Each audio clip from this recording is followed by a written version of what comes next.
The topic of today's lecture is on Sanskritization, which is a part of the Manipur University Bachelor of Arts 6th semester. It is an indispensable topic for anyone who wants to have a deep understanding of the intricate social and cultural history of Manipur. We are going to divide the lecture into 5 parts. First, introduction, where we are going to understand the term Sanskritization, the concept or the theory of Sanskritization. Second, the process of Sanskritization in Manipur. Third, the role of Garibniwaz in Sanskritization of Manipur. Fourth, contribution of Bhagya Chandra in the process of Sanskritization of Manipur. The fifth, conclusion, which will be on the impact of Sanskritization. So let us begin with the first part, that is the introduction part. Sanskritization is a particular form of social change found in India. It denotes the process by which caste or tribe placed lower in the caste hierarchy seek upward mobility by emulating the rituals and practice of the upper or dominant caste. According to M. N. Srinivas, Sanskritization is not just the adoption of new customs and habits, but also includes exposure to new ideas and values appearing in Sanskrit literature. However, the theory has its inherent weakness, as it fails to account for many aspects of cultural changes in the past and contemporary India, as it neglects non-Sanskritic traditions. It may be noted that often a non-Sanskritic element of culture may be a localized form of Sanskritic tradition. Sanskritic rites are often added to non-Sanskritic rites without replacing them, which is the case in Manipur. In short, Sanskritization in Manipur is the amalgamation of Sanskritic and non-Sanskritic local tradition and culture, which led to the efflorescence of a whole new worldview. Second part, which is the process of Sanskritization in Manipur. According to Shruti Bandyopadhyay in her article, Dance Dialogues, Conversation Across Culture, Art Form and Practices, Vaishnavism started establishing itself from the time of King Kyamba. R.K. Zalajit states that King Kyamba received a gift from Chaupa Khekomba of Pong or San Kingdom in Burma, a little image of Vishnu. Vaishnava preachers from Tripura, West Bengal, Mathura and Orissa came to Manipur during Charai Rongba's time. The social and cultural life of Manipur registered changes following the inflow of this new religion. The Brahmin priest brought the Meitei Yaksalai under the Hindu Gotra system.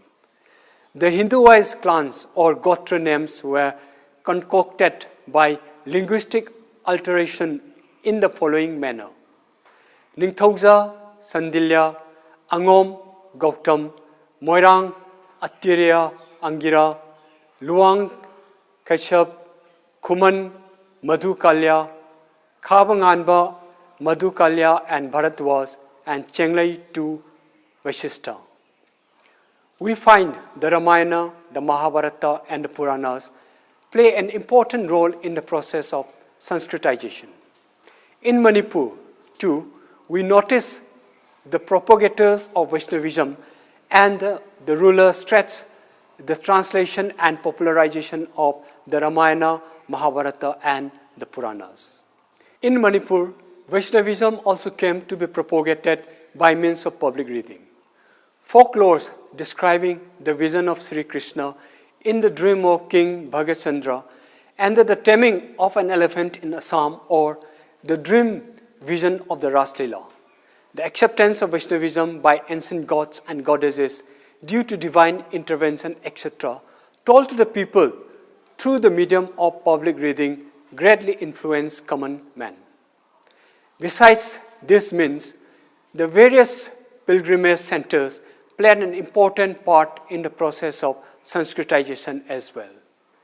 In Manipur, we also see that the king himself, and through his encouragement, the subject too would visit various pilgrim centers in order to gain virtue. The king went on a visit to Navadip, while his daughter also spent the last days of her life there. The people of Manipur visited various Vaishnava pilgrimage centers like the river Ganga, Vrindavan, etc. After the entrance of Vaishnavism in Manipur, many local gods and goddesses were identified as the avatars of Vishnu. For instance, the popular god Sanamahi gained acceptance as a devotee of Vishnu through the help of a folk tale. Pakhangba became the snake avatar of Sri Krishna, and the first king of Manipur, named Pakhangba, has been identified as the grandson of Bavrubhana, or the great-grandson of Arjuna and Chitranganda, according to the royal chronicle. The legend of Arjuna and Chitranganda, which is very well known in India, became, one might say, the pivot for linking up Manipur with the Brahminical Purana tradition. Third, the role of Garibniwaz in Sanskritization of Manipur. Garibniwaz, or Maidingu Pamaiva, is notable for the introduction of Hinduism as a state religion in Manipur around 1717 and changing the name from Kanglaipak to Manipur in 1724. During the early 18th century, Hindu priests from Sylhet arrived in Manipur to spread Vaishnavism. They were led by Santidas Gosai, also known as Gopal Gosai, and his associate Guru Gopal Das, who succeeded in converting the king from Meitei religion to Vaishnavism in 1710-1711. Later, during his reign, Pamaiva made Hinduism the official religion and converted the Meitei people to Hinduism. The reforms heralded in Manipur by the introduction of Vaishnavism did not succeed in completely wiping out the traditional culture. The forces opposing the Sanskritization process have been always active. Hence, when King Garibniwaz tried to propagate this process with royal force, it was strongly opposed because his intention had been to completely annihilate the religion practice of the Manipuris and establish the Ramanandi Vaishnavism. Proof of this is found in the events where he sought disrespect to local gods and goddesses, wanting to stop their worship altogether. In the year 1726, he buried the idols of 9 Umanglais under a tree, breaking the image of Panthoibi, Sanamahi, etc., confiscating the jewelry of the gods and goddesses, and destroying existent temples. Besides this, he burnt 120 valuable texts called Puyas on 23rd Wakshing, or winter 1729 at Imphal. The fourth part, which is contribution of Bhagya Chandra in the process of Sanskritization of Manipur. Rajrasi Bhagya Chandra was known by many names. The hill tribes call him Singthang Khomba. The British and people of Assam call him Jai Singh. The Vaishnavite call him Karta, and he was also called Bhagya Chandra, the Fortunate One. He was a devout person possessing the qualities of a rishi, saint, thus his lofty name Rajrasi. He is known to all by a combination of these last two names, Rajrasi Bhagya Chandra.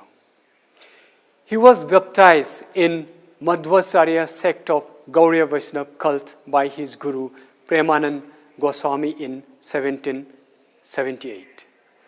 During his reign, Manipur Hinduism gradually became a synthesis of the Meitei religion with its gods and goddesses and myths, its own legends and tradition, its social customs and oases, and its priests and ceremonies in confluence with Brahminical Hinduism with special worship of Radha and Krishna.